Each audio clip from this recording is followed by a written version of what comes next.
Good evening and welcome to the public meeting of the Halton District School Board for Wednesday, November the 20th, 2019. At this moment, I'd like to remind everyone that this meeting is video voice recorded and live streamed from the hdsb.ca website. I'd also like to remind everyone to turn your devices to silent mode. Today is the International Day of Transgender Remembrance, and it is also World Children's Day, marking 30 years of the UN Convention on the Rights of the Child. As well, this week is Bullying Prevention Week, and I know I've seen a lot of posts on social media of schools doing various activities to work towards reducing bullying in our schools. With regards to trustees' presence, all the trustees are present this evening. We do have some superintendents away, Superintendent Truffin and Superintendent Salmini, and the Director of Education is also away, and Associate Director Bogue is sitting in his place this evening. This evening, Trustee Reynolds will be honoring the land. Halton, as we know it today, is rich in history and modern traditions of many First Nations and the Métis. From the Anishinaabe to the Attawaddaron, the Haudenosaunee and the Métis, these lands surrounding the Great Lakes are steeped in Indigenous history. As we gather today on these treaty lands, we have the responsibility to honor and respect the four directions: land, waters, plants, animals, ancestors that walk before us, and all the wonderful elements of creation that exist. We'd like to acknowledge and thank the Mississaugas of the Credit First Nation for sharing their traditional territory with us. Thank you. Are there any declarations of possible conflict of interest this evening? Seeing none, we are up to the agenda. Could I have a motion to approve the agenda? Could I have a motion? Yeah, thank you. Trustee Shuttleworth, seconded by Trustee Daniele. Thank you very much. Is there any discussion this evening on the agenda? Seeing none.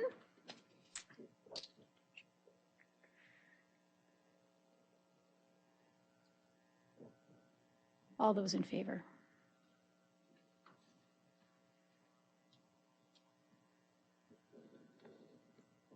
And that carries unanimously. Thank you very much. We have no presentations or delegations this evening. I'm just going to clear this. There we go.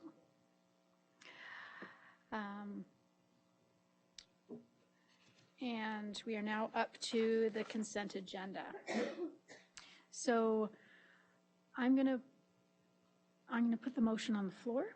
Be it resolved that the Halton District School Board approve the consent agenda action items and receive the information items for November 20th, 2019. Moved by Trustee Gray, seconded by Trustee Collard. Is there any discussion? Yes, Vice Chair Harrison.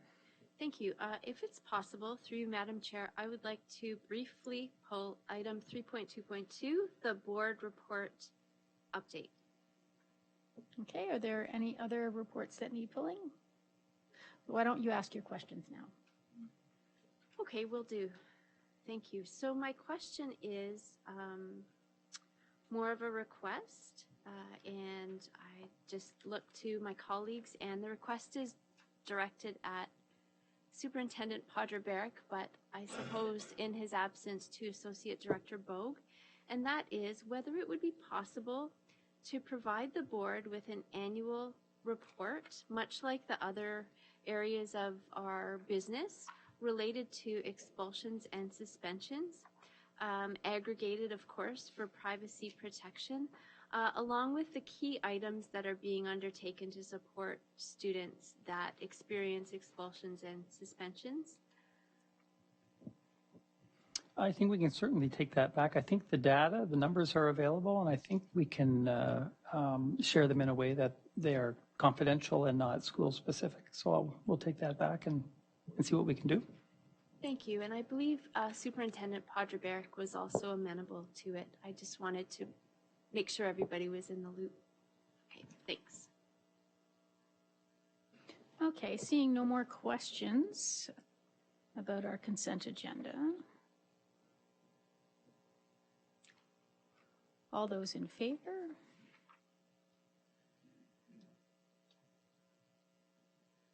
That carries unanimously. Thank you very much.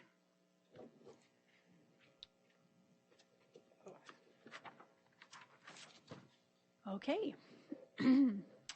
We are now up to ratification action items.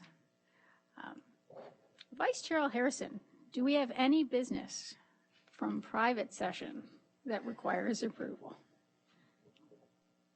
Are we there already? Goodness me. Okay, well, I am pleased to report that yes, in fact, we do. We have 2 items. The first motion is a property matter. Be it resolved that the Halton District School Board approve the resolutions from private session November 20th, 2019, respecting property matters from report 19136, and I so move. Seconded by Trustee Gray. Oh, sorry. Trustee Garrett's. Okay, thank you. Is there any discussion at all? Oops, did someone? Nope. Seeing none.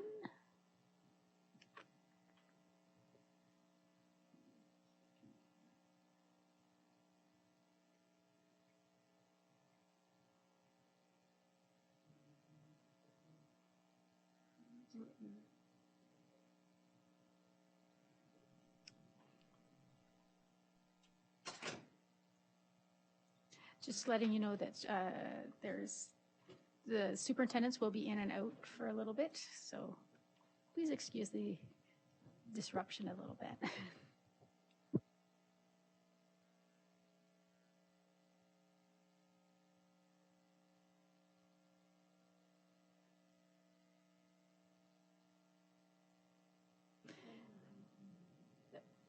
Okay, all those in favor?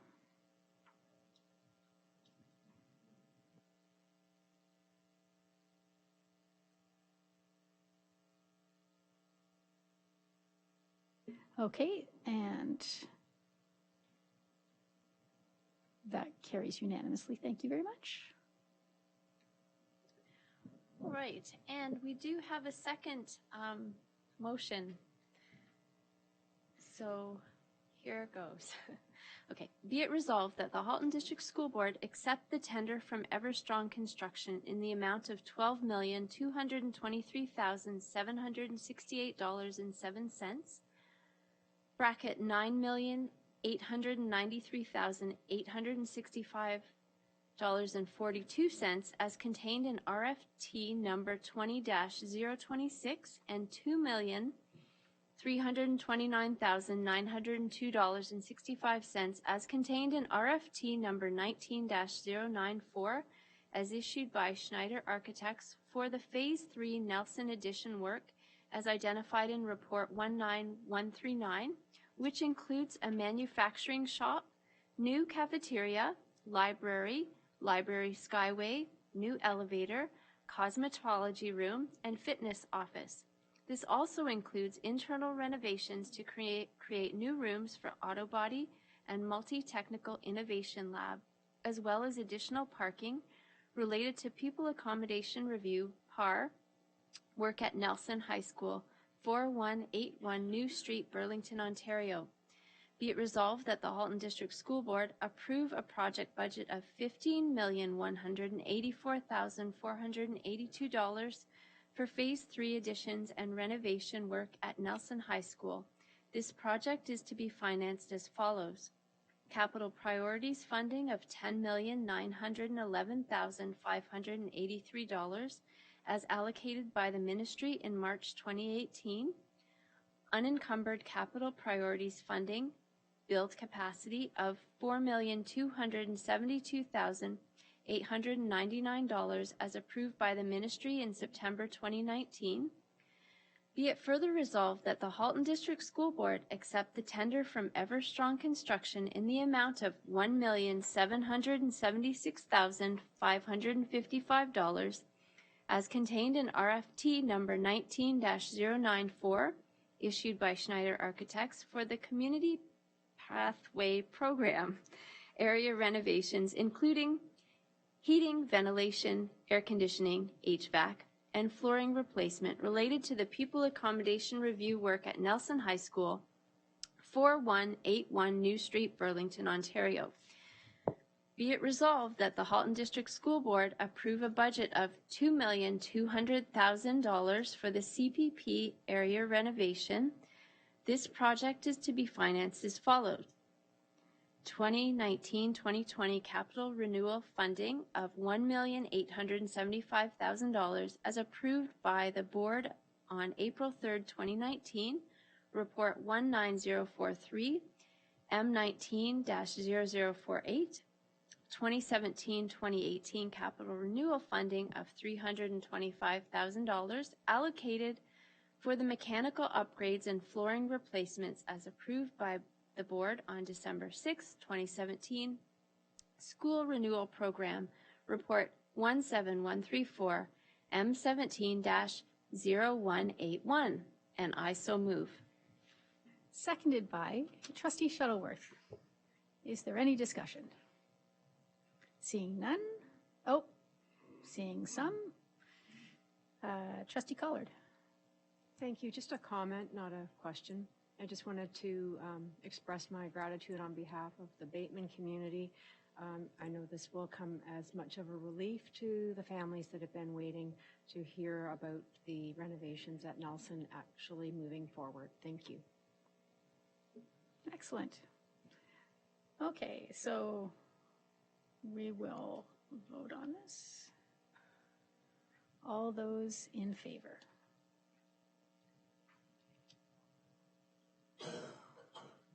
You can do this one. You just heard it.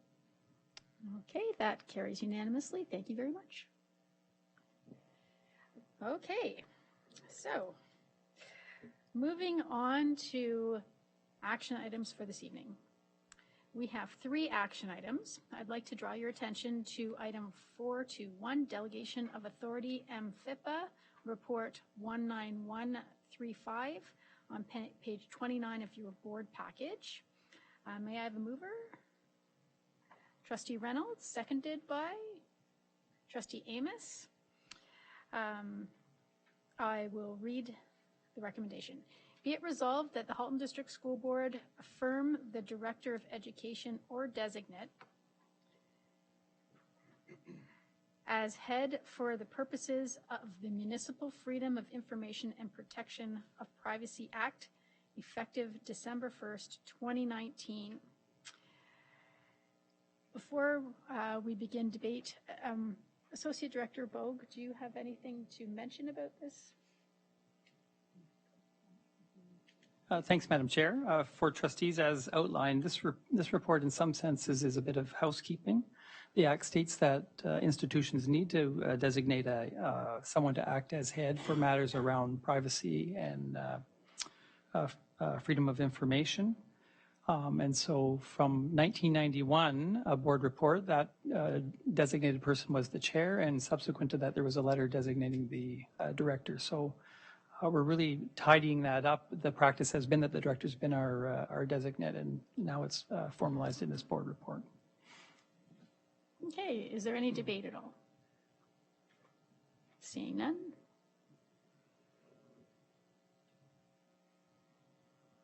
All those in favor?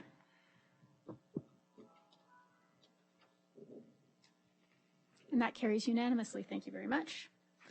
Okay, we're going to move on to the next item. I'd like to draw your attention to number 422, 2018-2019 financial statements and accumulated surplus balances, report 19142 on page 30 of your board package. And may I have a mover?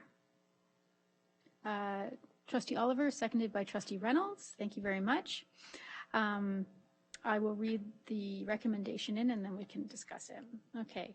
Be it resolved that the Halton District School Board authorize the 2018-2019 year-end surplus of $4,911,434 to be transferred to the accumulated surplus categories. Amounts internally restricted for future use by the board, $1,858,304. Student achievement, multi-year operational plan initiatives, $1,200,000. Technology, $1,853,130. Administrative facility. Be it resolved that the Halton District School Board approve the audited financial statements for the fiscal year ended August 31st, 2019. Would you like to speak to this? Thank you. Please, Madam Chair, and for you to all trustees, I have a very short presentation just to give you a quick summary of the financial statements included in the report. The link has been included in your report together with the auditor's report and opinion. Halton District continues to be fiscally responsible and ensure that resources are aligned and support those activities that inspire our students and student achievement, as well as any close the gap activities which are outlined in our multi-year plan. Financial statements reflect the financial results of the board's operating and capital activities for the year. And in the consolidated financial statements, it includes the balances for Halton District School Board as well as for the Fast Track Community Center for Skills Development and Training, referenced as the center. I just wanted to draw the trustees' attention to the notes section, which outlines that this year, so year ended August 31st, 2019, is the last year for the center to be consolidated in our financial statements. And starting September 1st, 2019, the board ceases to have control over the center. And they will no longer be included in our consolidated balances. The Education Act is specific with requirements to prepare financial statements that are in compliance with the regulations and ministry funding. They have to be in accordance with the public sector accounting standards established by the Public Sector Accounting Board and the Finance Administration Act and other representative regulations under the Education Act. Your package for consolidated financial statements includes the management's responsibility letter, which outlines management's responsibility to prepare financial statements that are free of misstatements and are prepared in accordance with the basis of accounting described in Note 1. And as I've mentioned in the prior slide, it's in accordance with all the regulations and accounting standards. It is also the responsibility of management to provide access to all the books and records to our auditors in order for them to be able to audit our financial statements and give an independent opinion. The next item in the consolidated financial statements is the auditor's responsibility report, which outlines the opinion based on their audit on our financial statements, and it's conducted in accordance with the Canadian Generally Accepted Auditing Standards. So in terms of their opinion, it is a clean opinion, and it states that the consolidated financial statements of Halton District School Board for the year ended August 31st, 2019 are prepared in all material aspects in accordance with the basis of accounting mentioned in Note 1. And as I mentioned before, in accordance with the public sector accounting standards. As we move through the consolidated statements, the next one is the consolidated statement of financial position, or the balance sheet, which outlines what the board owns, what are our assets, and what the board owes, the liabilities. The balance between the two represents our accumulated surplus position for the board. Just a couple of highlights on the statement of financial position. You'll note that the cash balances are lower for the current year as compared to last year, and that is mainly due to the ministry's deferred grant payment, which has been a cash management strategy adopted provincially, whereby dependent on a board or public sector organizations surplus position, there is an amount of the grant payable to the board that is held back until such time that the surplus position will be reduced. And in our case, as of August 31st, that was 28.8 million in grant payments that have been deferred and have been therefore reflected in accounts receivable, which will be reflected by an increase in that account and a decrease in cash. Long-term liabilities represent the debt on capital projects, and they will decrease as we make annual grant payments. Tangible capital asset represent our buildings, mostly our schools, this particular building, as well as other assets in terms of furniture and equipment that is being capitalized. As we spend money on our buildings and improve them, build additions and new schools, this will increase, and it will be decreased by amortization and any write-downs of our assets. The consolidated statements of operations, or the income statement, outline the year's revenues and expenses, and the net between the two represents the annual surplus for that year, and it gets added to the accumulated surplus on the statement of financial position year after year. You will note from the prior year, due to our growth, that provincial grants have increased. You will also know that the other provincial grants, which represent education program other, are lower than the prior year, and the main reason for that is that the prior year included remedy payment for provincial agreements, which have not, it was a one-time payment from the province reflected under that particular other provincial grants line. And expenses, again, will reflect that growth, so have increased year over year and have been offset by the increase in funding. The next statement is the consolidated statement of cash flows, which outlines the opening and closing balance of cash and the transactions that are under operating capital and financing a transaction that have occurred through the year. The consolidated statement of net debt summarizes the acquisition of tangible capital assets during the year and other non-financial assets, which could include prepaid expenses. The notes to financial statements will provide additional information for trustees that supplement the financial statements. The Audit Committee met on November 12th and reviewed in detail the audited financial statements together with our external auditor as well. And put forth a motion to the board to approve the financial statements as presented in your package. Also part of today's motion for trustees' approval is a motion in allocating the annual surplus, which is the in-year excess of revenues over expenses. In part, this particular surplus is allocated to internally designed surplus, which is what the motion reflects, and in part to capital assets or employee future benefits, which are restricted under various regulations. For the year ended August 31st, 2019, we have 4.9 million in surplus, which is approximately just over 0.6% of our approved budget. So we do have a strong financial position for the year ended August 31st. And just as a note to trustees, this reflects last year's position under the grants for student needs prior to the changes that occurred for the current year. So in terms of the allocation between the various internally appropriated surpluses, it is a recommendation of management to continue to support student achievement and the multi-year plan initiatives by allocating 1.8 million, just over 1.8 million, allocating 1.2 million to technology to address the challenges that we're facing in replacing our legacy information systems.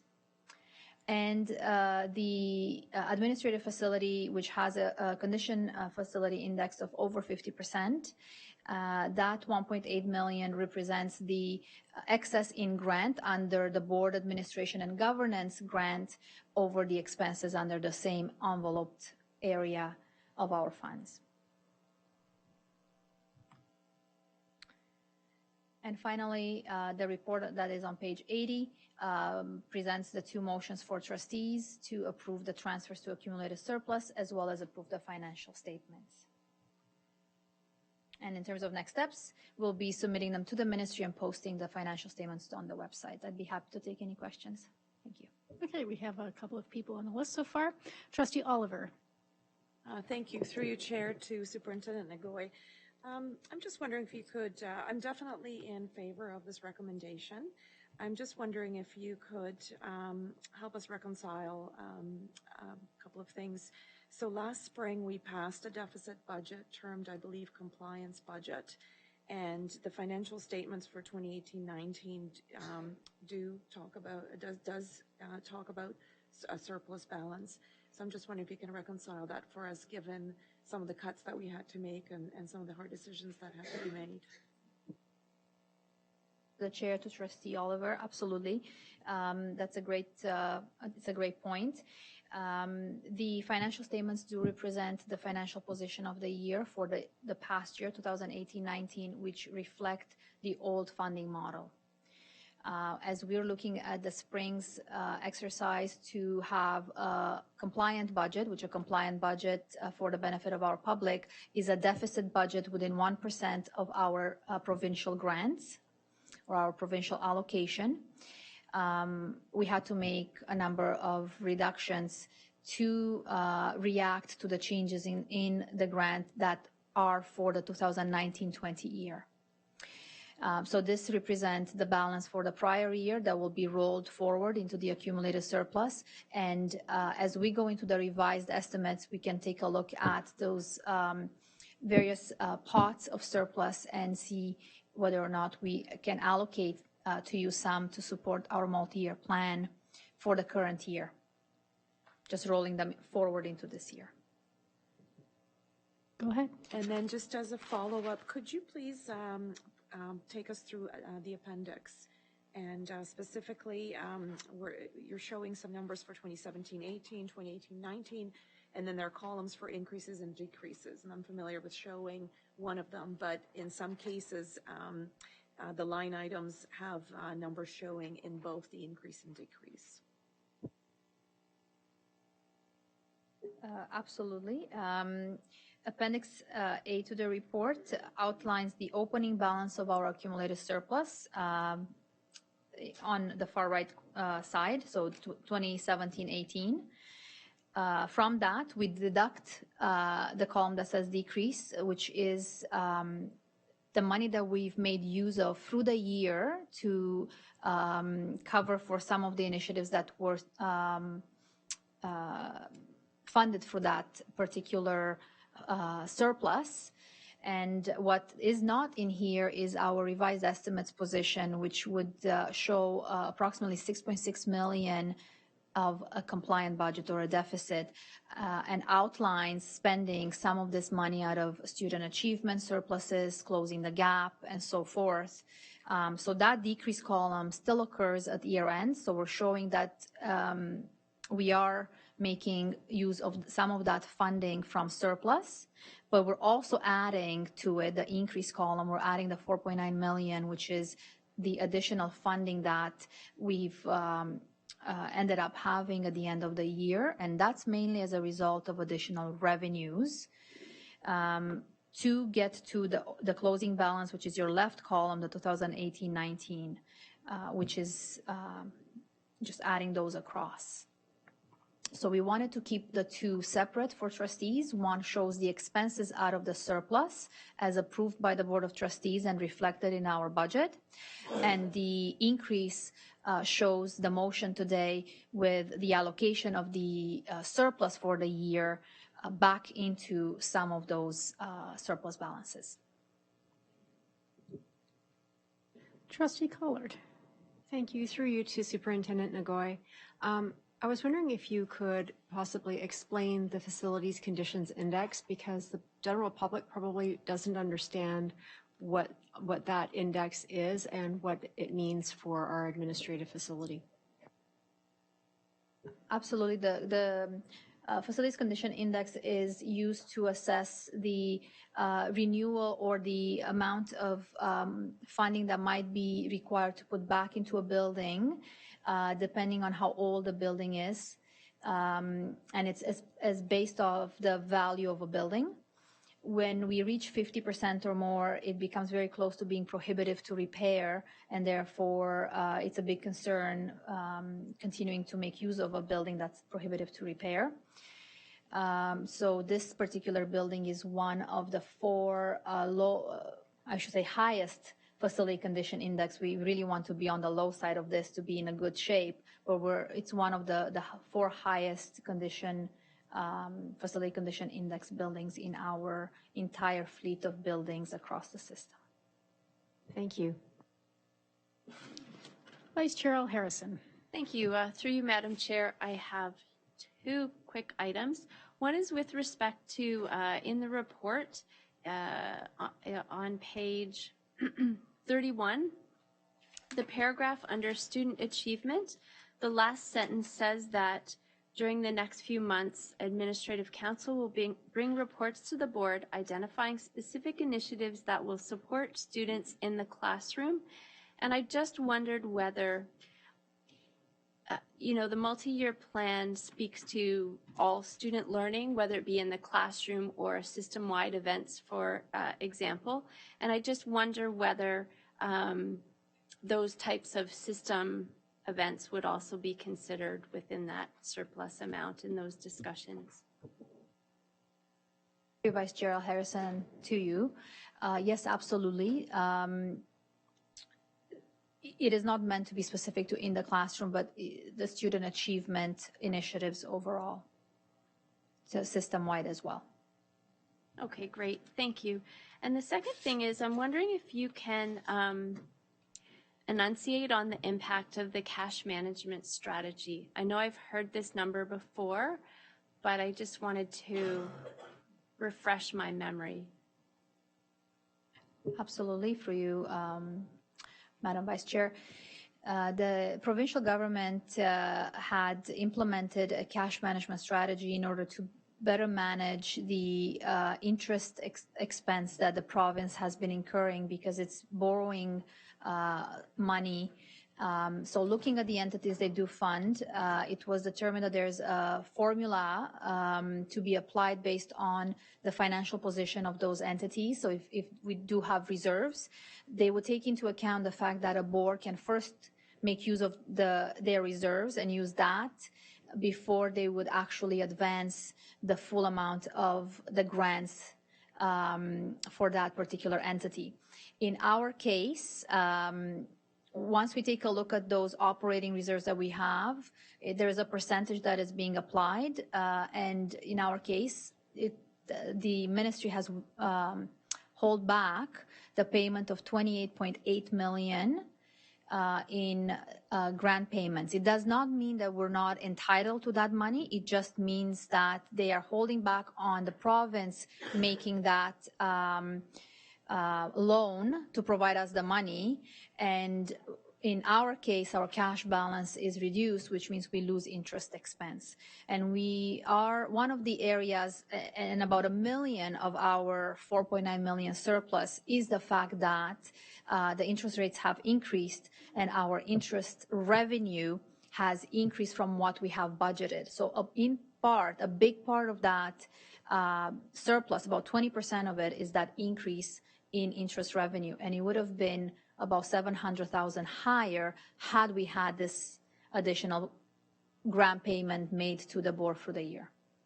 Thank you. With the blessing of my colleagues, I just want to follow up on that just one more time. And I wonder, this is another example like the one about the fee or hold back on the international student fees, which also was an impact of $700,000, I believe, or pardon? 1,300? Yeah, in total. across, this is $700,000 impact. So this is another $700,000 impact on top of all of the other overt cuts. These are things to me that are happening in the background, but are having a real and tangible impact on the business that we're trying to do of supporting students. So to me, this in particular feels like a bit of a performer's penalty, because boards that don't have that reserve would not be subject to this, the holdback, and therefore would not be losing interest. So I just wonder whether that sparks anything in my colleagues, and whether that's, you know, I really loathe all of this writing that we're having to do at this particular moment in time. But, you know, so many of these things just kind of just happen with no outcry. Do you think you'll be I'll leave it at making that. a motion after we complete this motion? Sure, I could do that, and I guess at that point we'll see what my colleagues think of that. Thanks. Okay, we'll move to Trustee Reynolds for now. Thank you, through the chair. So my thread is following the cash management piece. I really wanted my fellow trustees and the community to know that this has impacted our ability to raise money through our cash interest rates, getting interest on our cash. And I just want to raise our awareness of what we've lost with that. Not only $700,000, but how has that impacted how we're doing business? What are we doing to perhaps make up for that loss of cash? Through the vice chair, it's hard when you do lose funding to do something else that will create funding. We're very limited in terms of how or what other sources of revenues we received other than from provincial or some federal grants. Really the interest revenue, rental revenue, and the international students are pretty much our only other sources of revenue that we have some sort of control over. So we're trying to maximize the rates with the bank and the timing that we have cash in the bank. So definitely looking at cash management and the cash flow management, maximizing our rental revenue, and also we're always looking very closely at the placement of our international students. Yes, we want to grow that program, but we also want it to be sustainable in how we grow the program. So those would be some of those areas. At the end of the day, losing that cash will reduce the surplus that we have that we could then invest back into initiatives that support the multi-year plan. Okay, so that's there are no other speakers on the speakers list, so let's vote on this. All those in favor?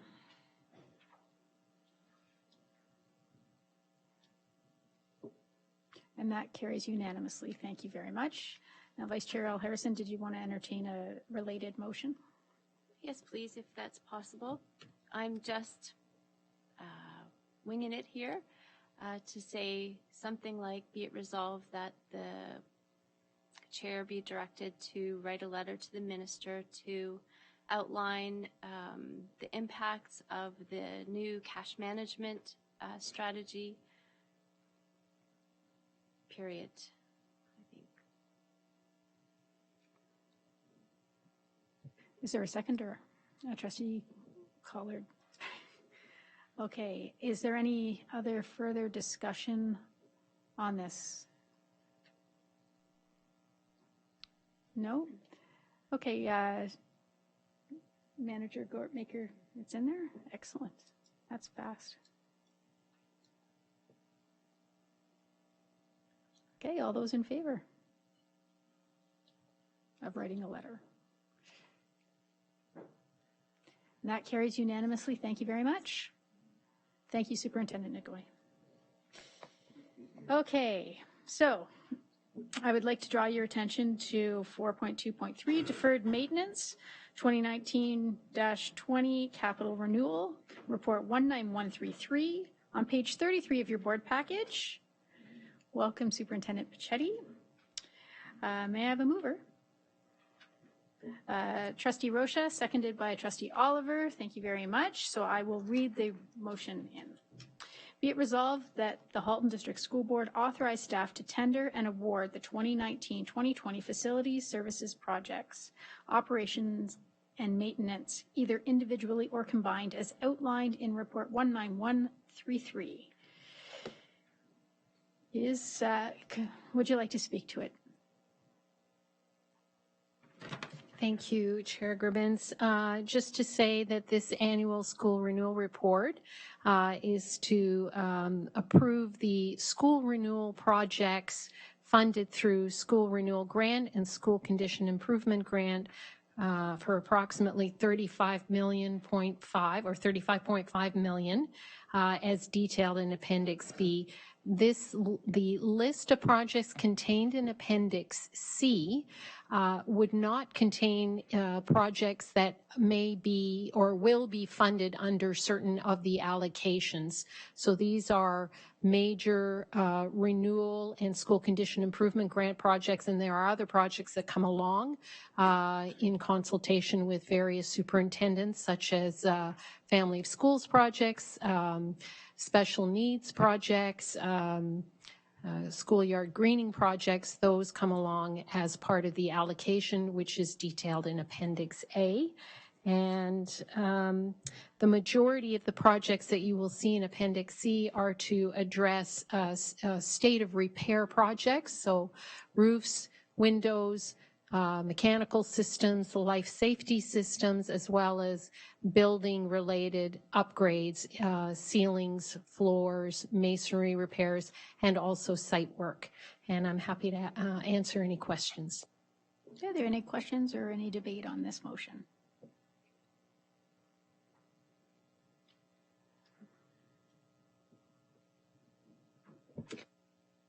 Seeing none, we'll vote on this.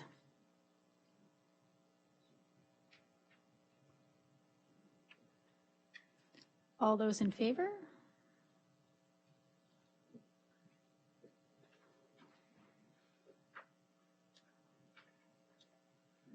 That carries unanimously. Thank you very much.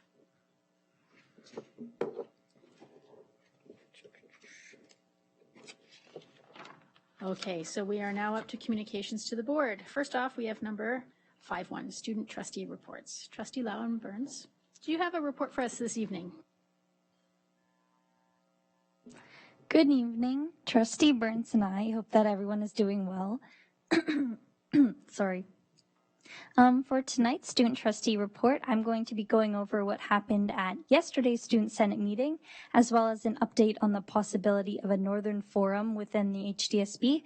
Then I'll pass it off to Trustee Burns for an update on our past executive meeting, Trustee Shuttleworth Super Council meeting, as well as committee updates. So I'll begin with an update on our Student Senate. Last night, we held a very successful Student Senate meeting with a total of 71 student senators, and we decided to try something a little bit different with our elementary and secondary session.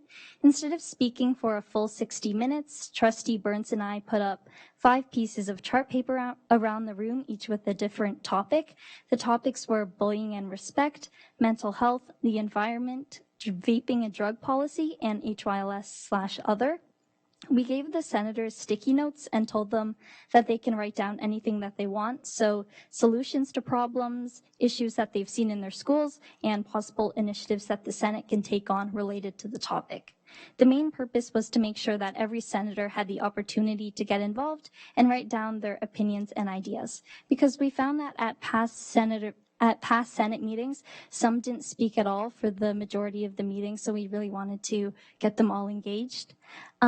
Then we had our executive team present some of these main points of the sticky notes, and they're currently summarizing those, and I can send those to any trustees if you're interested in any of the topics that I mentioned. As for our joint session, Consultants from Maximum City led a focus group for the development of the multi-year plan, and I'm glad to hear that they've gathered a lot of insightful input from the senators. Now I'll pass it off to Trustee Burns. In committee news, the 2 Student Senate environmental representatives have had their first meeting with the environmental management team of the HDSB. Both senators praised the EMT for their commitment to involving our representatives in their discussions, and they are excited to work with that committee more extensively in the future. Student Senate representatives from the Accessibility Coordinating Committee and the Equity and Inclusive Education Steering Advisory Committee have also asked Trustee Lau and I to communicate their appreciation for the inclusivity and openness of their respective committees. Trustee Lau and I also held our first executive committee meeting of the year at the main branch of the Milton Public Library to facilitate any possible transport concerns.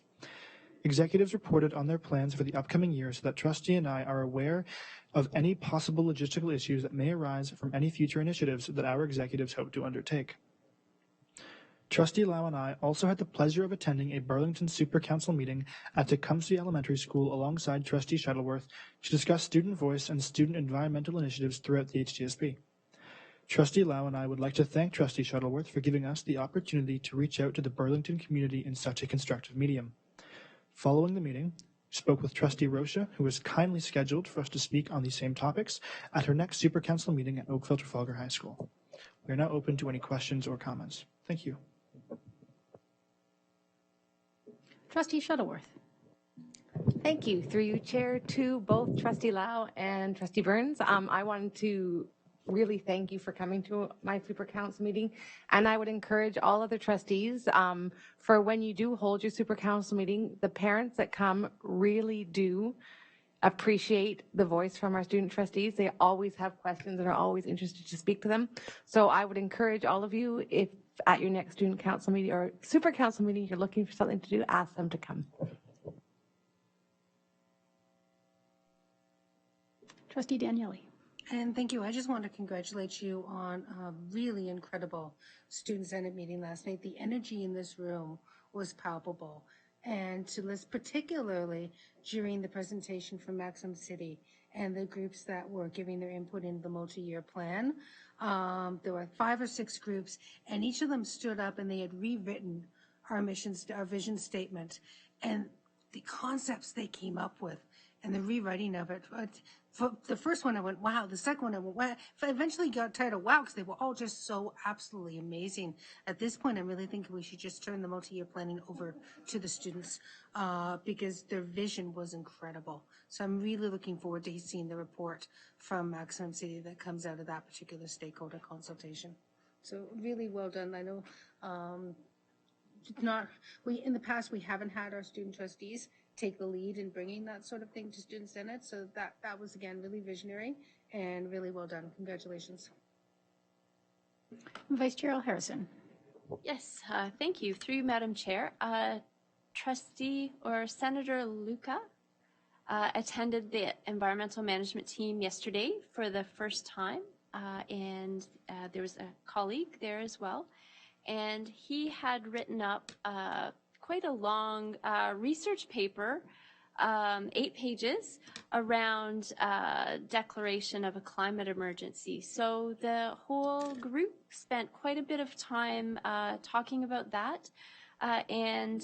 But beyond talk, there is certainly the inspiration and push from the 2 student members towards action. So they talked about the motions that we raised here around creating a baseline, and there was some wondering whether we could push that concept to not only document what we are doing, but also some of the challenges that have been raised through students in particular. Like I would hearken back to the elimination of the laminators was a recent student-led initiative as well. So yeah, there's a lot of good work going there, and I'm assuming it's also coming up through Student Senate as well. Yeah. Excellent. Well, thank you very much for your report, and we're now going to move on to the next thing. Okay, so we are up to action items for December the 4th. Sometimes we have items that meet established criteria to come to the board table twice for voting. So we have 2 items this evening that meet that criteria. The first is 521 Audit Committee Policy Governance Procedure, Report 19144 on page 46 of your board package. Trustee Gray, would you like to speak to that? Yes, please. Thank you. Through the chair, this report that comes to you tonight has, of course, come through the Audit Committee and has met with great approval by all members of the Audit Committee. Essentially, this report gives to us a Audit Committee policy and also the governance procedure. You'll note that there's heavy reference throughout the document to Regulation 361/10, which covers the Audit Committee's duties as related to the board's financial reporting process, the board's internal controls, the internal audit, external audit, also the board's compliance matters and risk management. I think it's a very, very thorough policy and governance procedure, and so I look forward to answering any questions that there might be, but also with regards to this and with the board's support, I'd like to suspend the rules tonight to consider a motion to proceed with posting this policy on the board's website. And I'll just take correction on that, so hold on that thought. So we have a speaker on the speakers list, Trustee Collard. Thank you. We no longer post our policies on the board's website because the board package is posted. So we don't do that. Plus the fact that we were getting no responses when we were posting them. So, but I did have another comment to make. I fully support the governance policy and governance procedure. I would like the word governance inserted before the word policy in the motion. It says Audit Committee policy. It's a governance policy. As well as in the read line, it should have governance policy and governance procedure.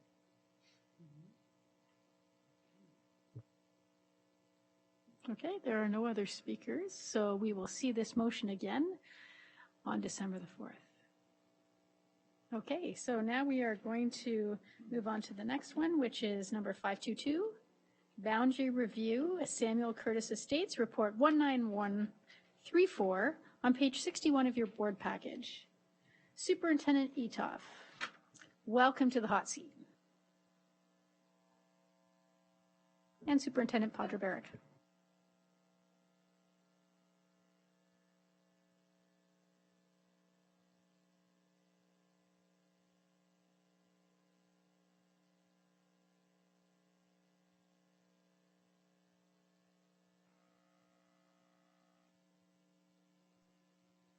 That was a little embarrassing. That's a little too easy.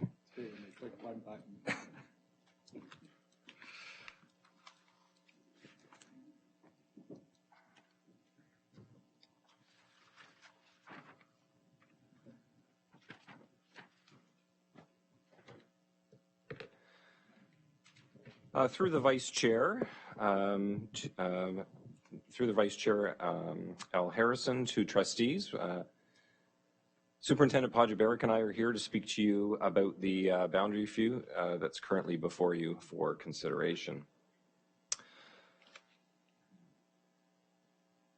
This gives you a rough outline of the presentation agenda that we'll be walking you through, starting with the end in mind, looking at the recommendation that is before you, and then moving into some of the background, looking at the whys, why boundary review for this particular subdivision in Southwest Oakville, and then walking you through the process which led us to a landing on the recommendations, of course ending with providing some rationale for the decisions that were made. So as you can read here, the area that we're talking about is Samuel Curtis Estates. It's a small subdivision in Southwest Oakville. And Samuel Curtis Estates students were originally directed to Burlington schools due to their proximity and relative isolation to their neighboring Oakville communities at that particular point in time. A number of things have happened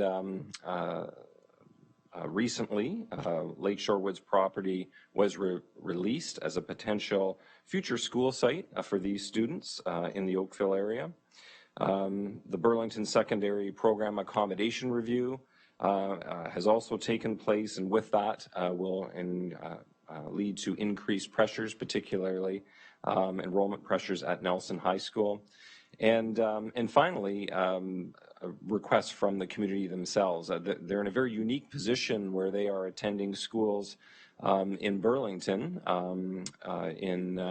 that are supported by a trustee for Burlington, and yet voting for a trustee in the Oakville area. So this boundary review looked at elementary and secondary schools in ERAs 103, 111, 112, as well as secondary review areas of 100 and 102. I think one of the unique pieces about this particular boundary review is the particularly small number of students that are involved, and we'll get to that in a later slide, actually identifying the numbers that are impacted. So this is the subdivision in Southwest Oakville, and as you can see, it only comprises a few streets. I have not earmarked Superintendent Hunt Gibbons' home, but she has lived in the area for quite a while. And here provides some broader context showing where the area, and as you can see, it's abutted right up to Burl Oak. You can see its proximity to those Burlington schools where the students in that red area currently attend.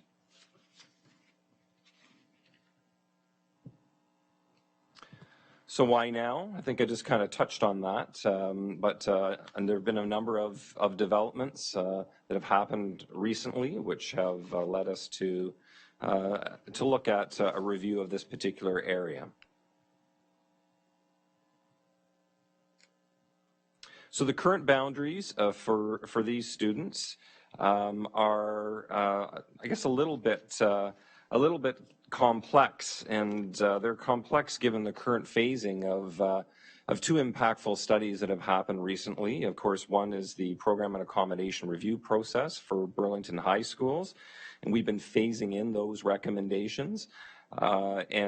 Likewise, there was a boundary review for ERA 103 in Burlington, including Pineland Public School and some of the other schools in the area several years ago as well, and we're still phasing in the results of that. But in essence, where students go without the phasing pieces in place is elementary English students attend Mohawk Gardens for grades K to 6, and then they move over to Frontenac for grades 7 and 8. And then traditionally they have moved over to Bateman, but now we know those students are now being phased over to Nelson High School. And likewise, in terms of our elementary French immersion students, they have, of course, begun their French immersion programming at Pineland, and they remain there until grade 8, and then they have traditionally transitioned over to Nelson High School for their high school programming. And here are the students that are involved, and as you can see, there's really a small number. We have about 45. And when we actually look at a grade breakdown, there's really only a couple of students kind of per grade at these various different schools that are being impacted in the study. And the small number of students certainly was considered and factored in when we looked at the type of boundary review process that we would undertake. And here is the members of our steering committee.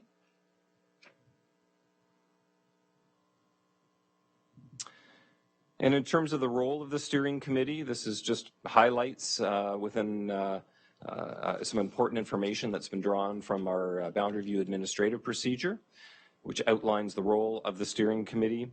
And certainly one of the primary roles of the steering committee is to look at which particular pathway we would engage in order to arrive at a decision. The first is is a pretty extensive process that we're pretty used to using. It's when a number of schools involved, impacting large numbers of students, and with that we have a boundary review steering committee, and then we also establish a boundary review committee. That was not the case with this particular study. We chose to utilize option 2, where the boundary review committee is not necessary and the steering committee directs the process. And certainly, however, saying that still engages with the public throughout the process. So here's kind of a broad outline of consultation pathway number 2. Outlining some critical pieces of, there's a basic timeline there. There's a more comprehensive timeline in Appendix 1 of the report before you. And Pathway 2 is utilized when there's some really unique circumstances and when there are really a limited number of possible options to consider. And in this case, there were really only 2. I know there's some variations before you in the report, different phasing options involved, but essentially we were really looking at 2 options and thus felt that consultation pathway was the way to go.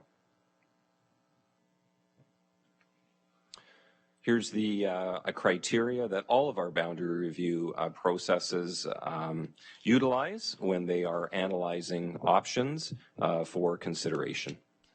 And they were utilized in this study as well. So I'm going to walk you through the options that are included in the report and linked into the report. And again, it looks a little, we were going to show you some maps, but they're even more complex. And the complexity really comes from the fact that we do have these phasing pieces happening with the PAR process as well as the Pineland boundary review process. So I'll try and break this down for you in a little bit simpler terms. Option number 1, elementary and 1 secondary. Starting in September 2020, Samuel Curtis Estates students are directed to Gladys Spears Public School in Oakville for kindergarten to grade 6, then Eastview for grade 7 and 8, and elementary French immersion students are directed to Pine Grove, all that beginning in September 2020.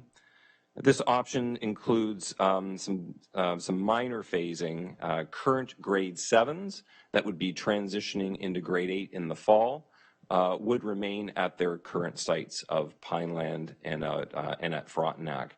And the rationale for that was to eliminate a particular transition, because if we made them move in September 2020, they would be moving, graduating grade 7, let's say at Frontenac, then they'd move to Eastview for grade 8, and then off to TA Blakelock. So we wanted to be mindful of those multiple transitions.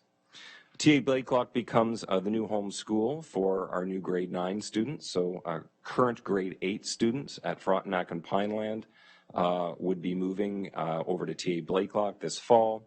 And existing high school students would remain untouched in their current high schools. In this case, it would be Nelson, given that Bateman is closing in June. Option 1A is a slight variation. Starting in September 2020, Samuel Curtis Estates are directed to Gladys Spears for K-6, Eastview for 7 and 8, and Pine Grove for the French immersion program.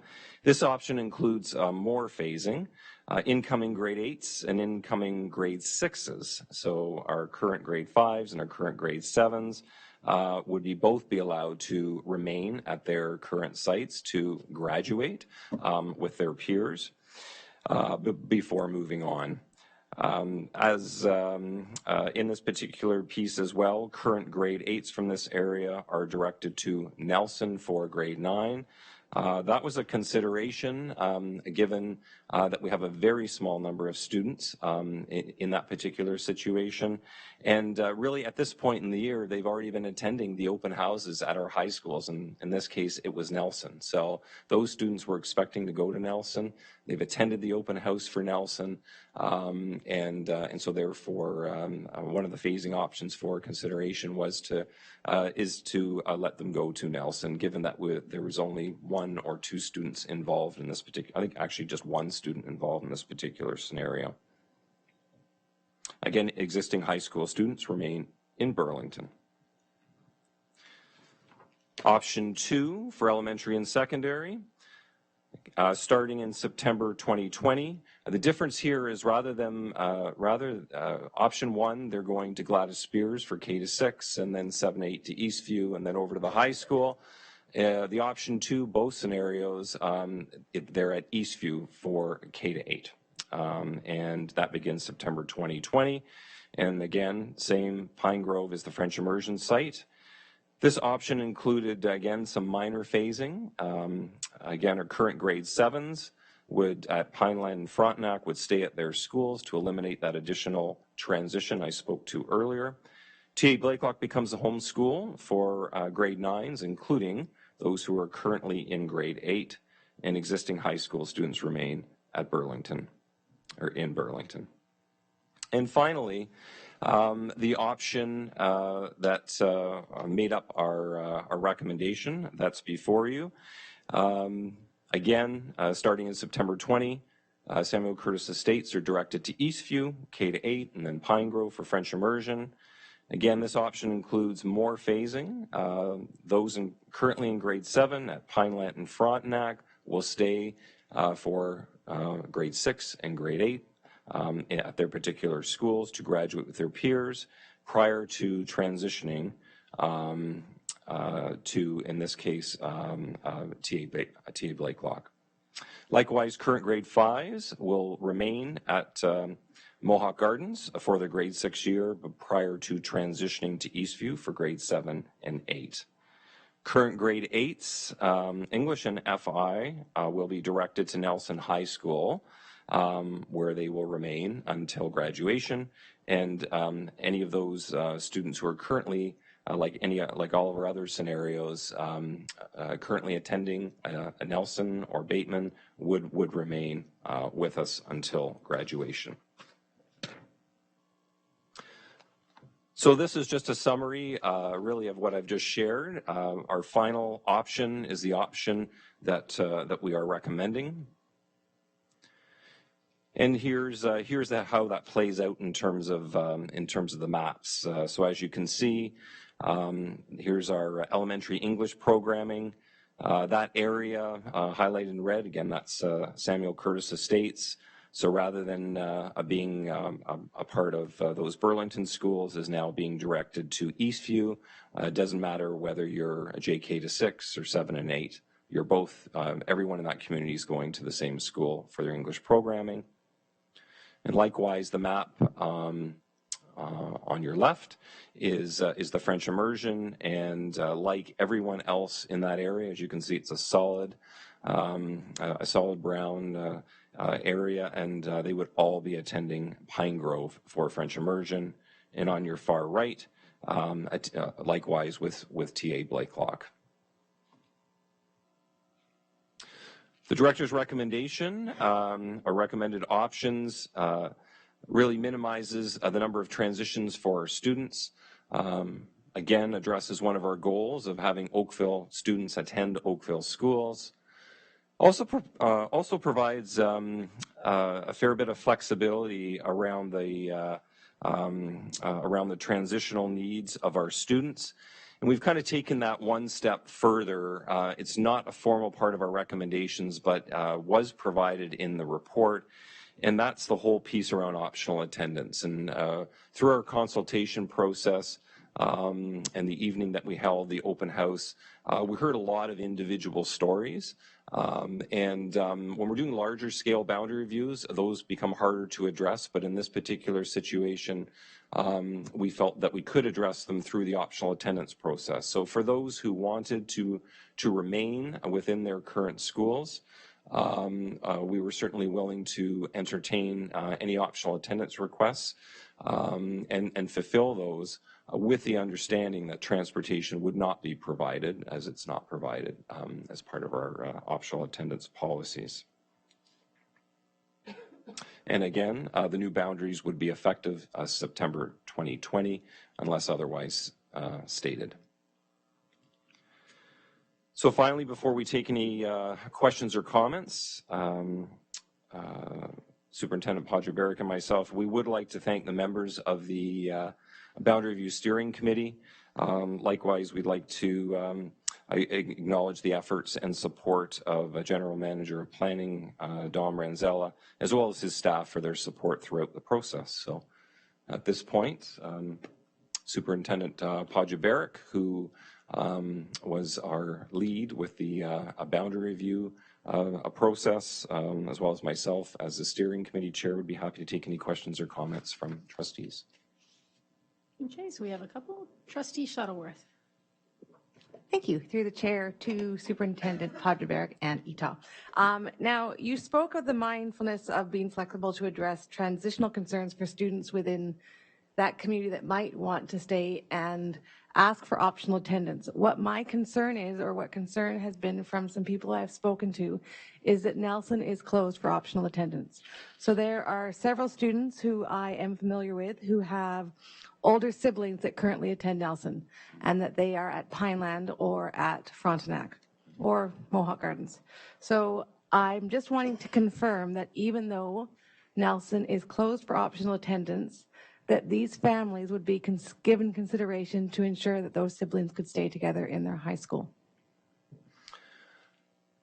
I guess as I've outlined in the report, the optional attendance process, as I've explained to families, is only for consideration for current schools that they attend. So if they're currently at Mohawk Gardens, let's say in grade 4, they wanted optional attendance to continue until the end, which is grade 6 for Mohawk Gardens. That's all that we can grant. I can't grant ahead to other schools like Frontenac. Those optional attendance requests would need to come forward at that particular point in time in their pathway. And certainly one of the pieces that we look at is siblings that may be attending those other schools. There's no way at this point in time to be able to grant kind of ahead, but certainly it's a consideration when we're sitting around making those sorts of decisions, that it would be something that we would consider, but we could not affirm at this particular point in time. We could only affirm where they currently attend. Does that clarify? The clarification is, as I said, is, and I know you can't do it ahead of time, but with Nelson being closed for optional attendance, and some of these children who I know are currently in grade 6 or grade 5, who have siblings who are currently in grade 9 at Nelson. So when it comes to high school, their older sibling will still be at Nelson when they start. So I know you can, I don't know if my question or concern is will that closed optional attendance be a firm closed optional attendance for those students? Like because you mentioned Frontenac, you didn't mention Nelson. Yeah. With the closed status, first of all, that's reviewed every year, right? It's very dependent, and again, we have our projections. We don't think we do know and expect that Nelson will be slightly over capacity at that particular point in time. To what extent is really hard to say. A couple of years out, so I don't know whether that helps address your concern or not. Certainly one of the pieces that we have looked at in the past, particularly when it comes to the appeal level. So in terms of closed schools, those schools automatically have to deny all requests that come forward, and they automatically arrive at the superintendent level. In this case, Nelson, supervised by me, currently. So I would be taking those requests and giving it careful consideration, particularly given their involvement in changes within this boundary review. But just quickly follow up, because at most there are currently, well, you have the 4 at Bateman and 9 at Nelson, so there are 13 secondary students that will remain at those schools. And if they have younger siblings, I'm just concerned about the impact if they are not able to go where their older siblings are.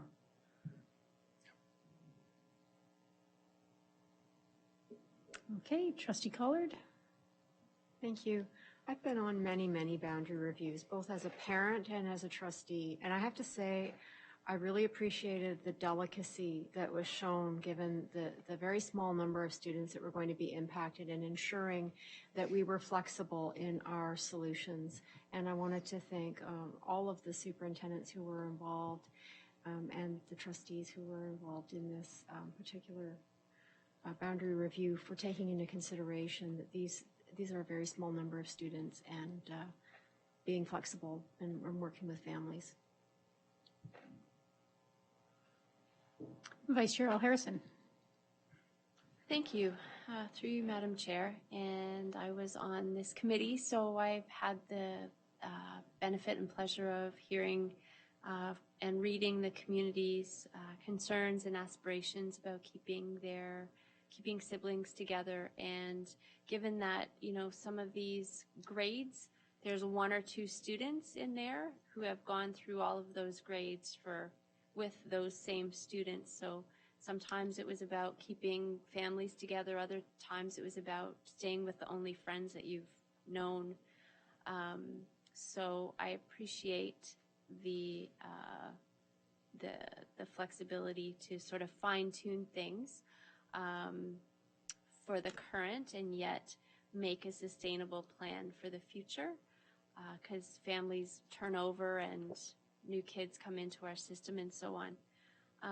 I wonder how the community in Samuel Curtis Estates was advised of this particular report and the opportunity to delegate to the board, because I would like to make sure that they themselves have the opportunity to come and ask any outstanding questions.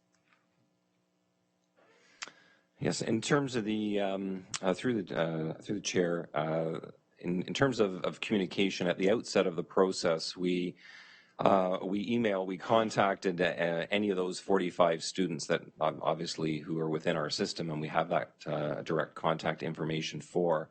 At the same time, we also developed a letter and hard copy mailed a letter to every single resident within the subdivision. And a part of that initial communication provided a variety of a piece of information, including how to stay engaged throughout the process, the timelines, and the ways that they could continue to be engaged and involved. Since there was a couple of other communications that went out to those who are directly impacted currently, and those 45 students and their families, and that was following our open house and a reminder to be engaged and send us their feedback. At that point, we also reminded them of the delegation process, where they could bring their voices forward. And finally, last Friday, when the report was released as part of the board package, I also sent another email out to that same group just to let them know where it was posted, how they could find it, and again reminded them of the delegation process. Okay, thank you very much. There are no other speakers. So we'll see you again in December. Okay, so we are up to information items for this evening. We are up to 531, Annual Statement of Education Development Charges, Report 19137 on page 68 of your board package. Welcome, Superintendent Ngoy.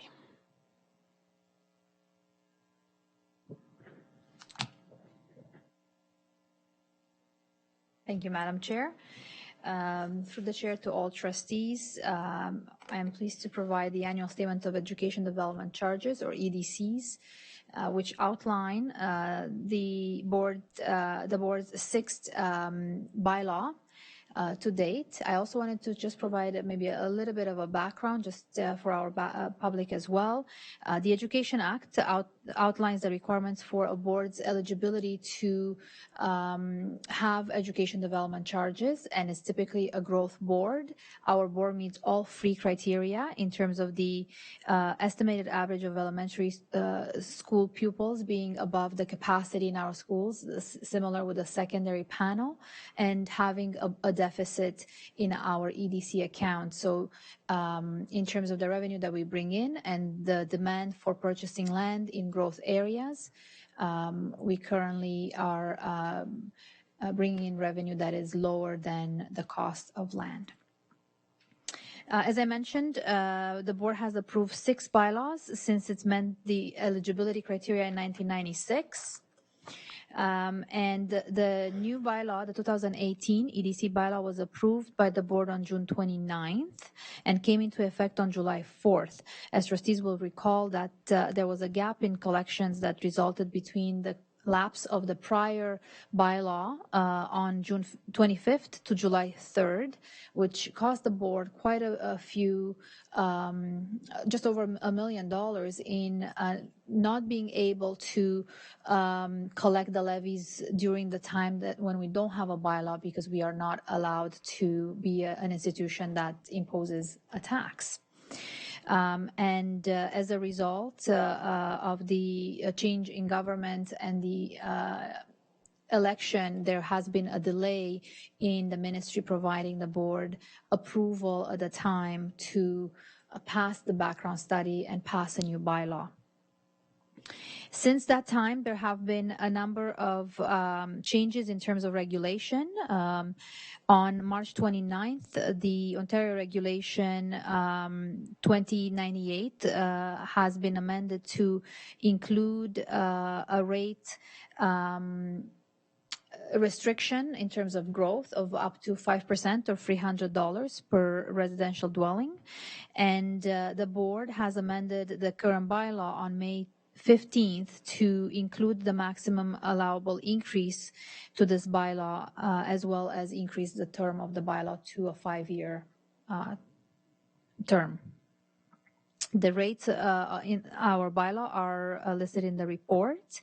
And I also wanted to draw the attention to the newest release from the ministry in terms of changes to the education development charge policy framework that was released on November 8th.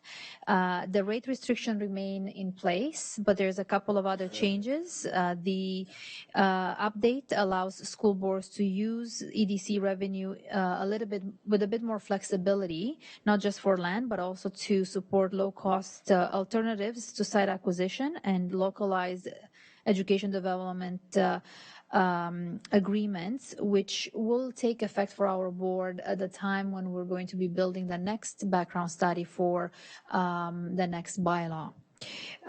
There's also a requirement for the sale, lease, and acquisition of sites to inform the Minister of Education and provide 60-day notice for the minister to either remain silent or provide a letter back to the board that will not allow for that particular transaction to go forward. And a number of institutions are now exempt from paying these taxes, and they're listed in the report. And lastly, Appendix A outlines the EDC revenues and expenses with a closing balance of $31.5 million in deficit. Thank you. We have a couple of speakers on the list. Trustee Collard. Thank you. I have a comment. The delay in approving our current bylaw resulted in a lost revenue of over $1 million. Then subsequently, we were allowed to approve a new bylaw, but that didn't allow for any increases in our revenue. And yet, this government has now exempted private schools from the EDCs. I find this shocking. Our public education system provides one of the best educations in the world. This is confirmed by our PISA results. and yet the provincial government has shown no faith in us and is favoring private schools by exempting them from the EDCs. I am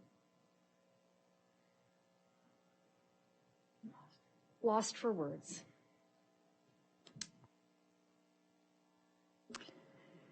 Vice Chair Al Harrison. Thank you. Through you, Madam Chair, my comments were going to be along a similar line, and I was just going to request or ask whether you thought it would be reasonable to, there's very good chronology description in the report, but I wonder whether the actual financial impacts could also be included. So for example, where it talks about the gap in collections for that time frame, whether future reports could note that that was at an impact of $1 million plus, and then there's also the incremental difference, which might be a bit more difficult to quantify because our background study, of course, identified rates that are much higher than what we're actually allowed to collect for. So if we look at our overall EDC balance, we are in an overall deficit position, which isn't ideal. And I noticed that the province isn't stepping in to help us with our interest on the debt servicing costs, which is unfortunate. So I just feel when I have a meeting scheduled with our local MPP, and it would really be great to have kind of a one-stop place to be able to reference some of the history and the impacts.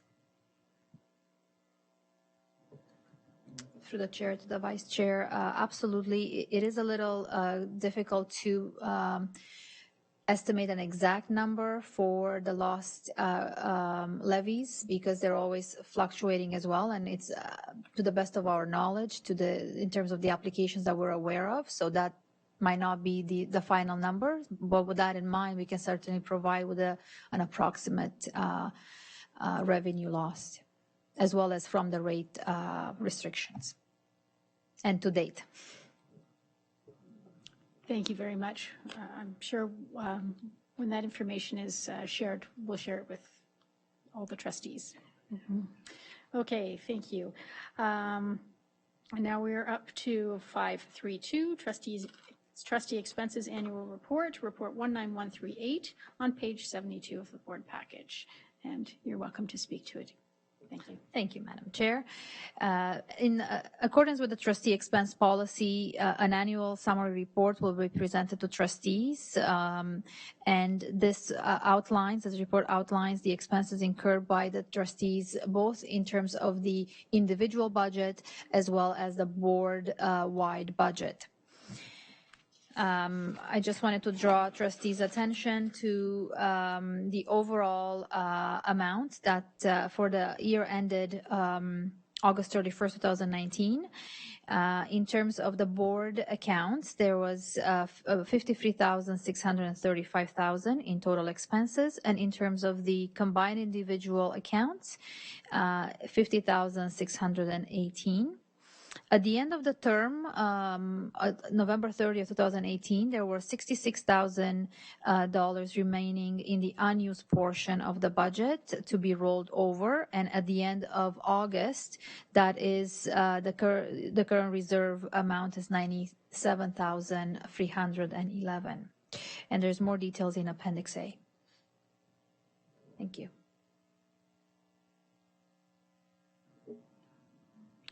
There is no one on the speakers list. Thank you very much.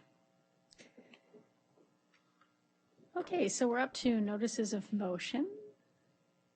Are there any notices of motion?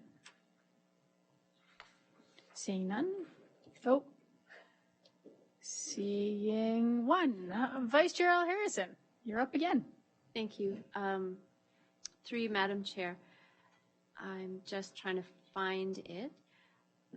So next meeting, I'll be bringing forward a motion and the associated report with respect to the director's annual goals that have been worked on through the annual review process with the director and in collaboration with trustees. Thank you. Great, thank you very much. Are there any other notices of motion?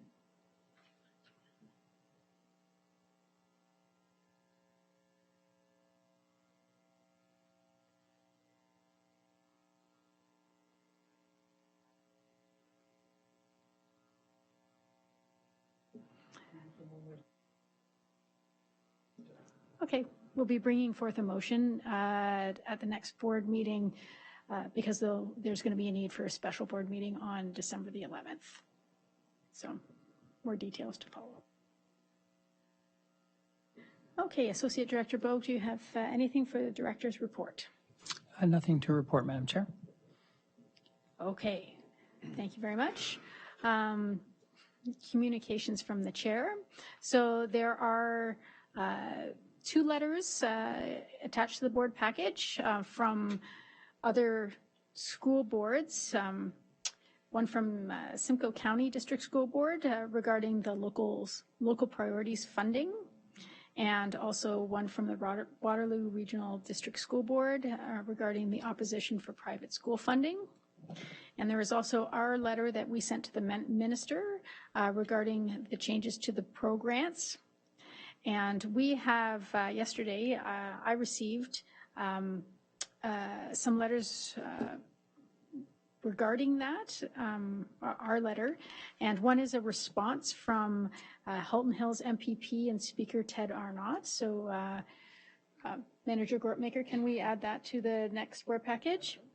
And then we actually also received a letter in response from ministry staff on behalf of the Minister of Education on our pro-grant letter. I was pleasantly surprised that we did receive something. So can that be also added to the, thank you very much. Okay. So other communications from the chair. We are still engaging with the public with regards to the multi-year plan. And I would encourage the public to please fill out the surveys that are available on the website. And there is also a community forum meeting on tomorrow evening at Garth Webb High School in Oakville at 7 o'clock. And there was one on Monday for the North in Milton. And I understand it went well. The one tomorrow, it doesn't matter where you live within the region, you're welcome to come. If you missed Monday and you live in the North, come on down. We'd love to see you. Okay, so up to committee reports. Are there any committee reports? Trustee Rocha. Thank you. Through the chair to everyone present. I've got 2 committee reports this evening.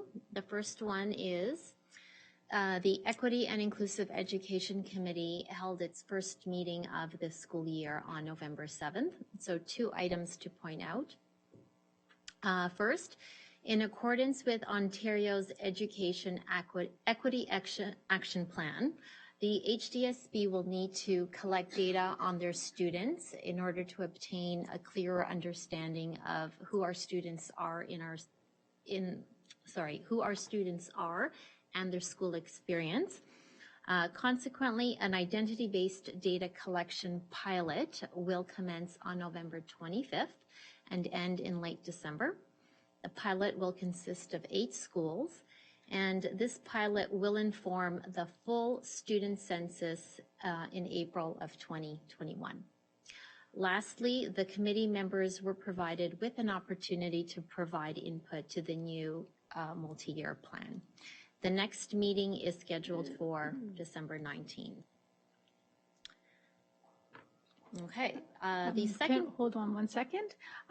Superintendent Etoff had something he wanted to add. Yeah, my apologies. In terms of our pilot for a student census, much like a number of other things, unfortunately, that's had to been put on hold.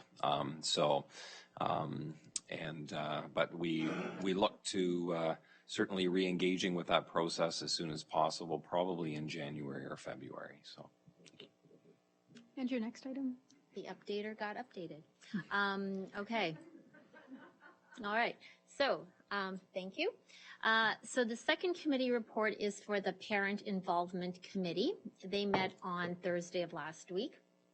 The committee was debriefed on the PIC conference, which took place on October 19th.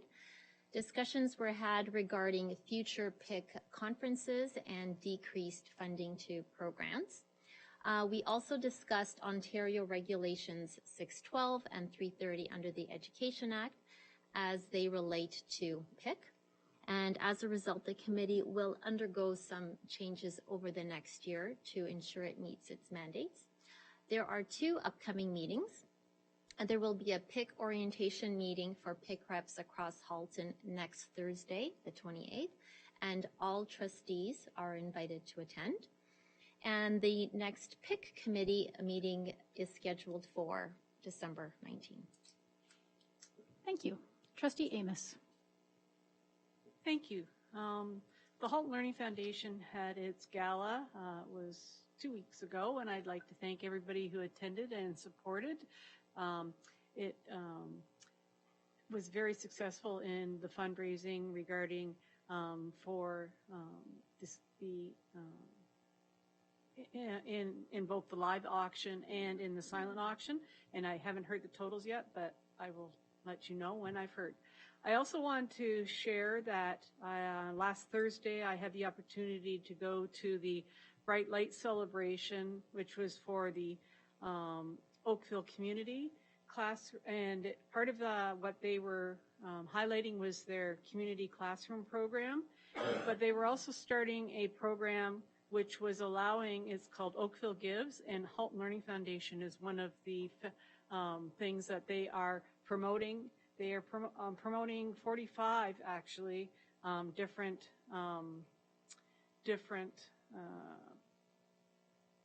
organizations, thank you, that they have ties with, but Halton Learning Foundation is one of them, and they're really trying to promote within the town of Oakville to help promote some of the great things that are doing. And just so your information, the community classroom program is for students from K to 8, and they all get to experience different types of arts. And they are making sure that they're reaching out to all the schools so that each classroom gets to experience different things, and that's what some of the performers were. And it was actually hosted by Jerry Hull. And actually last Thursday was also another big event for the Halton Learning Foundation, and I would like to ask Trustee Gray to share that information. Thank you, Trustee Amos. As in all of the regions in Halton, the 100 Women Who Care organization is in Halton Hills. And last Thursday night, the Halton Learning Foundation came up as one of 3 charities for consideration. And essentially what happens is the 100 women in the room write a check for $100. So the winning charity walks out with $10,000. And I'm happy to report the Halton Learning Foundation was successful in that last Thursday night. So it was great on behalf of the 100 Women Who Care in Halton Hills. Thank you.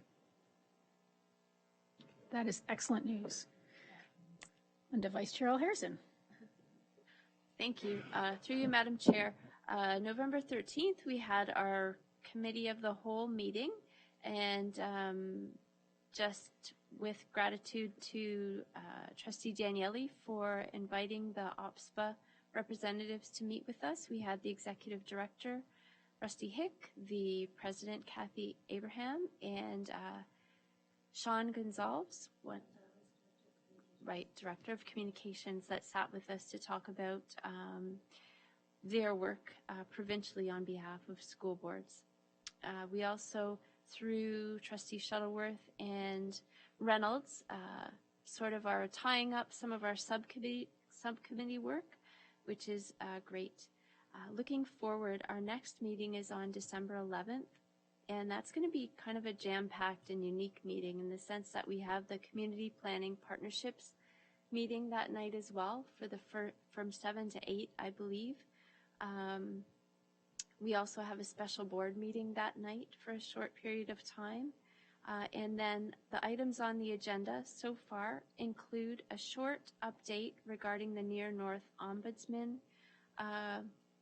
recommendations, Superintendent Pennyfather is going to be with us to talk about PIC. Trustee Eco-Footprint conversation will continue. We have striking committee, and we'll look at an annual governance review. So sounds like a really action-packed and exciting meeting. So for those of you who have put items forward, if there are any that you feel like would be more of a Happy New Year type topic, I think that we are quite open to shuffling things around so that, you know, we can make that a manageable evening as well. Thank you. Okay, great. So now we're up to trustee questions and comments. Trustee Reynolds. I just want to share with my trustee colleagues and the wider public a hearty congratulations to Aldershot School for their official opening of their new auditorium. $120,000 was raised by the community. And to celebrate this accomplishment, they hosted a concert for all the donors and interested guests.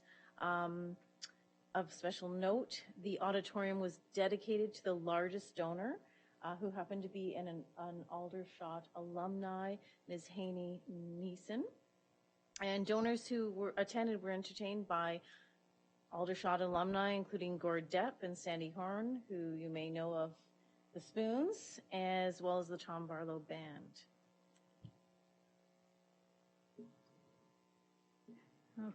Okay. Vice Chair Al Harrison. Thank you. I couldn't let this agenda topic go by, sort of like many of the others this evening. But my question is, through you, Madam Chair, I understand that there has been an announcement about the expansion of the Specialist High Skills Major Program, the addition of 122 new programs aimed at encouraging more high school students to enter skilled trades. So I think that was a fairly recent announcement, and I just wonder whether staff are aware of how that's going to touch us here and what, if any, sort of funding supports may be available to do those things in a good way. Superintendent Hunt Gibbons. Thank you. Through the Vice Chair to the entire group. The announcement was recent, but the money was not. This was actually released as part of this year's budget. SHISM funding is up 25% in the province, and we were aware of that. That was announced last spring. SHISM has been expanding for many years. We evaluate our programs based on completion rates, student interest, etc., and we expand based on where we see and hear that students want those opportunities. And so that announcement last spring, other than to say that there would be more money to the existing programs, didn't really have that much of an impact on us because we're constantly evaluating and reevaluating and increasing programs, or in some cases not continuing programs if they're no longer meeting student needs. So our existing programs in our SHISM areas are experiencing an increase in funding this year, for sure. We do see an increase in our budget. All of our administrators and our SHISM leads in our schools are aware of that, and we're doing our regular annual process of determining and evaluating the effectiveness of our current SHISM programs and looking to where they might expand. Thank you. Trustee Garretts. Thank you. I just want to let everyone know that next Wednesday, November 27th at 1 p.m. at 1410 Bronte Street South, we will have the official groundbreaking ceremony for our new Milton High School, and everyone is welcome. Excellent. There's no one else on the speakers list, so I have a question. So on September the 11th, we had the Mayor of Burlington attend here to talk about the possibility of free municipal transit for high school students, and if the board would be interested in kind of looking at that. And I was wondering if the board actually unanimously voted that we are in favor of investigating that with the city. And I was just wondering if staff have heard anything more from the city. Associate Director Bogue. Thanks for that question, Madam Chair. I can say to trustees, we don't have anything concrete right now to share, except to say we have a meeting planned with Burlington Transit later this week. There are 2 other municipalities invited as well in terms of their transit folks, and we would be happy to bring a report back to the board after that meeting. So that's at least one good concrete step. That's wonderful. Any step is a great step at this point. So, okay, so we have exhausted our agenda. I declare this meeting adjourned.